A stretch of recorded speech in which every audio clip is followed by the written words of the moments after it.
السلام عليكم ورحمة الله تعالى وبركاته. حبيت نوضح لك، راني مريت بظروف في رمضان هذا، حبيت نطبق اللي قال لي عليه الدكتور محمد حجازي، ربي يجزيه كل خير وانتي مثله. لكن للأسف بابا طاح تكسر، عمل عملية قاعدين قايمين به معناتها كل ليلة واحد، واغلب الأوقات عندي أنا بحذاه مش هو عندي.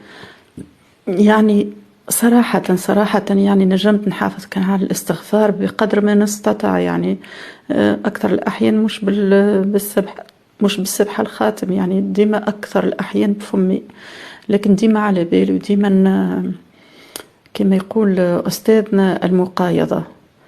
بما أني الوقت ضيق ومشغولة برشا بابا، يعني مسكين هو شيخ ما يسكتش، انت تبعد بحذاه ويعيط لك، ديما عنده قضية، ديما هاك باش تمدله دخان باش يعني ما صامش وقت اللي هو مريض وبيس في السبيطار.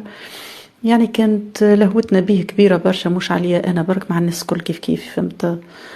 يعني ما يسر ليش ربي باش نقرأ سورة البقرة مرة ولا اثنين يمكن، ما أكثرش، لكن نبداو مع الاستغفار قدر اللي نجم يعني الحقيقة. وديما نعمل مقايضة بيني وبين ربي ونقول يا ربي انتي تعرف اللي انا وقتي بكله البابا، يا ربي تعرف شنو في قلبي، يا ربي تعطيني ان شاء الله ما نتمنى، تفرحني بأولادي، تجمع شملي، تصلح حالهم، تحننهم عليا. حسيت انه ربي سبحانه رضى عني، يعني ولادي تلمت صدقا، يعني ما كنتش نتصور لي ولادي باش ينحيوا البلوك اصلا. الحمد لله والشكر لله. ولدي الكبير هذا اللي عامل لي بلوك يعني ما يكلمنيش حتى كيف يكلم اخته، نبدا بحذاه ما يكلمنيش. الحمد لله يا ربي نحى البلوك، جي بحذانا طلع على بابا. رجع معناتها عطاني فلوس الحقيقة مش ليا البابا، على خاطر بابا يتسمى ساهم في قرايته برشا، يعني عاوني بابا برشا على قراية ولادي، يعني باش بابا نرجعه للطبيب على البروستات، خاطر قسم من قلة الفلوس. قال لي تهز بابا للطبيب، وأمي اللي هي جدته.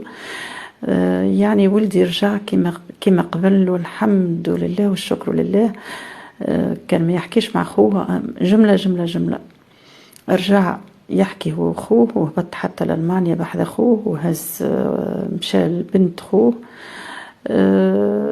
تلاقى بها معناها شرالها كادوات، تفاهم معها باش تهبط بحذاه لفرنسا، وهبطت بحذاه لفرنسا وطلبوني. الحمد لله يا ربي والحمد لله والشكر لله والفضل كله لله ولمحمد حجازي، ربي يجزيه عنا كل خير. الحاجة الوحيدة اللي مازال قلبي يوجع منها اني اكرم يعني ما نجمش يبعد على القمار، يعني فلوسه الكل ماشية في القمار. الحقيقة ماذا بيا عاوني أستاذي بدعوته، ديما مركزة معاه، واللي مركزة أكثر حاجة مع أكرم. ورب يجازي أستاذنا محمد حجازي على كل خير، والله ما شفت طعم الراحة إلا مع الاستغفار ومع الفيديوهات متاعه. صحيح ما نخليش كومنتير خاطر ما عندناش انترنت في دار بابا، لكن كيف نروح نسمع الفيديوهات بقدر اللي ننجم، يعني تعب برشا كي نباتوا بحذاه ما نرقدوش، ما يخليناش نرقدوا. الحمد لله يا ربي تو بدا يتحسن، وان شاء الله من حسن لأحسن، وان شاء الله ربي يستجيب لي الدعاء.